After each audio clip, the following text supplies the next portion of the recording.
السلام عليكم. اليوم غنقدم لكم الوصفه ديال ميني بيتزا. دابا غنقدم لكم المقادير: 2 كيسان ديال الدقيق حتى 3، نص كاس ديال الزيت، ملحه، خميره تاع الخبز، خماره وحده، بزار، بيضه وحده.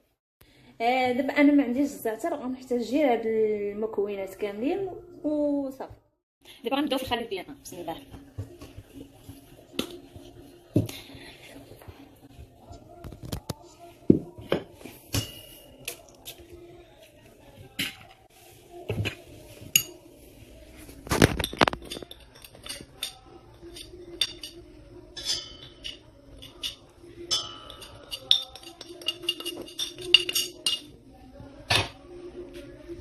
الماء دافئ.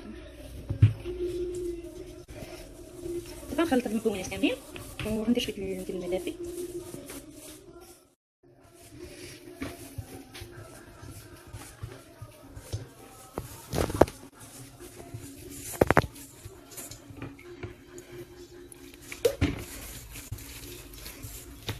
اللي ما عندوش الزعتر يمكن يستعمل اي حاجه عنده في الدار.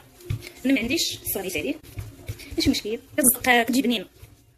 دابا غنبداو في الدرك ديال العجين ديالنا. واش كات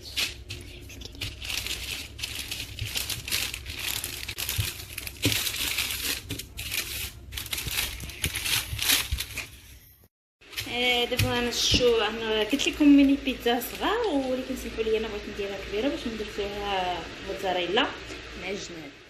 شوفوا معايا، انا درت دورت عليهم موتزاريلا، ودابا غنبدا في هذاك الثاني ديالو وخليكم معايا حتى الاخر. دابا هذا هو الشكل ديالها كما شفتوا معايا كما تنيتها، وخليكم معايا باش نصايب لاصوص.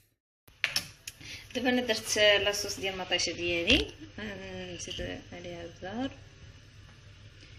سكينجبير شويه، ملحه، شويه ديال الزبور، شويه المعدنوس. دابا المقادير عندي: البصله مقطعه طرونج، والفلفله حمراء وخضراء، والكفته. دابا درت البصله ديالي تشحر في المقله. دابا هذه هي البيتزا ديالي وجدت، خرجتها من الفران. دابا غنوجد ليها لاصوص ديالها وخليكم معايا حتى النهايه وتشوفوا الشكل ديالها.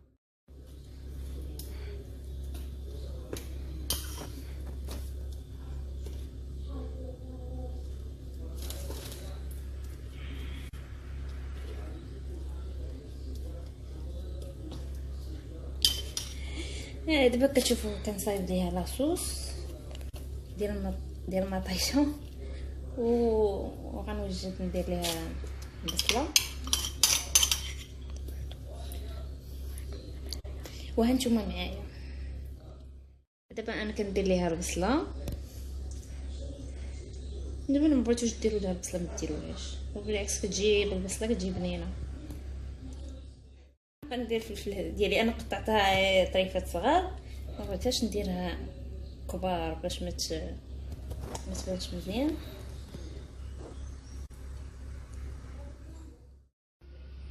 دابا انا غندير الكفته ديالي، وانا ما عنديش الزيتون، غندير بلا زيتون، غندير غير الكفته وندير عليها الفرماج من فوق.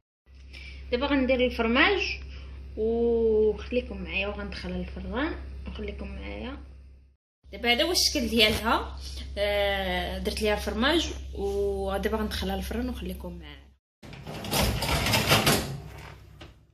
هذا هو الشكل النهائي ديال البيتزا ديالي. كنتمنى تعجبكم، وما تنساونيش ديروا لي ابوني ولايك، وشكرا بزاف، ونكون خفيفه على القلب.